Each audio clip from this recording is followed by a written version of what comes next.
Leaders are very unique people. They have a very simple distinction, and that is their thinking is different. Leaders do not think like followers. Leaders used to be followers, all of them. But what made them cross the line was a certain mentality that kicked in somewhere. Something happened to them that made them think differently. And I normally call that attitudes that influence people. If you want to be an impactful personality, you have to develop certain types of thinking and perceptions that change the way you see yourself and see the world. I call this the spirit of leadership. And when I read the Bible, I was shocked to find that there are two animals that the Creator identified himself with. The first one is the eagle, and the second animal is the lion. And when I identified those two animals as his favorite to identify himself with, I recognized I better study these two animals, because if he is the leader of the universe and I want to be a leader on earth, I better find out the nature of these animals and also the attitude of these animals. And I discovered that both of them are the kings of their domain. The eagle is the king of the bird kingdom, and the lion is the king of the animal kingdom. The lion has what I call the spirit of leadership. And this word spirit here is referring to attitude. Everybody say attitude. A leader has an attitude that makes him or her different from followers. And the lion exhibits that attitude. We have to cultivate the same attitudes that the lion has, because the lion apparently has been given the same attitudes that God himself identifies with. Now, the lion is the king of the jungle, but the lion to me is a great source of encouragement to all of us. The lion is not the tallest animal in the jungle. The lion is not the largest animal in the jungle. The lion is not the heaviest animal in the jungle. The lion is not the smartest animal or the most intelligent animal in the jungle. And yet, the lion is the king. For example, a lion will see an elephant, and the thing that comes to his mind, one word: lunch. Now, the elephant is 10 times the size of the lion, probably 50 times heavier, and has more power. One stomp of his feet could destroy the lion. But when the lion sees the elephant, he doesn't look at size and weight and strength and power. He looks at lunch. I could eat this thing. And he acts the way he thinks. Say it. He acts the way. You see, the size is not the problem. The weight of the elephant is not his concern. What makes him act is the way he thinks. And because he thinks he can eat the elephant, he attacks him. You don't need to be intelligent. You don't need to be smart. You don't need to have a certain height. You don't need to have a certain weight. You don't need to have any kind of advantage. And yet you can be the leader. The lion is not larger than the giraffe, bigger than the elephant, or heavier than the hippo. The lion is an amazing creature. He's not as smart as the hyena or the snake.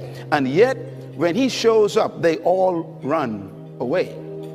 Now, why would a lion become the king of the jungle when he has all of those limitations? He's not the tallest, not the strongest, not the smartest, not the heaviest, not the most intelligent, but yet he runs things.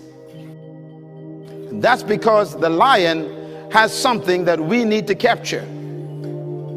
The lion is the king of the jungle because of one word: attitude. Everybody say attitude.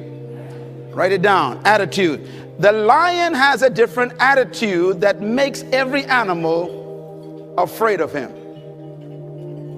What makes the lion so unique? Well, the attitude is the difference. Attitude is a product of belief. You cannot have an attitude beyond your belief. So your attitude comes from your belief system. The lion is the king because of what he believes about himself and what he believes about the elephant and the giraffe. He believes that they are lunch, and he believes he can eat them. His belief system controls the whole situation when they meet. So if you want to live beyond what you're living now, you have to change your belief system. Now here's another amazing mystery. The elephant is larger, bigger, stronger, more powerful, heavier, and more intelligent. And yet when the elephant sees the lion, one word comes to mind: eater. New word, write it down. Eater. In other words, the elephant is controlled by the way he thinks. He thinks that he is lunch. Therefore, his size, his weight, his power, his might, his authority is a victim of the way he thinks. It doesn't matter how big you are, how intelligent you are, how many degrees you get. It's your mind that keeps you small. And it doesn't matter how small you are, or how unintelligent you may seem to be, or how much you don't have. It's your mind that makes you the leader.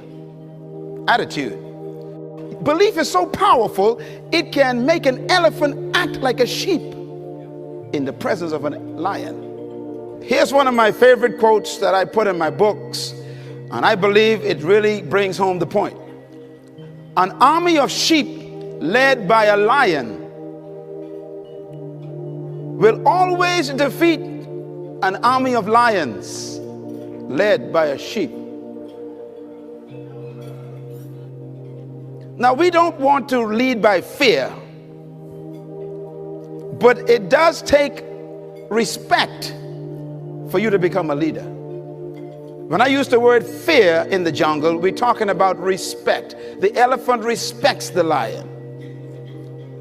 The hyenas respect the lion. The giraffes, they respect the lion.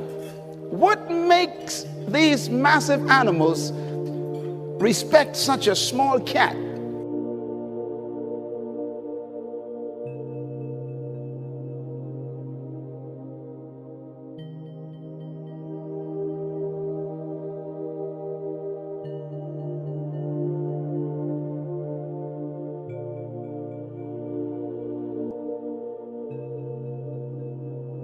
Attitude. Everybody say attitude. Write it down. Attitude.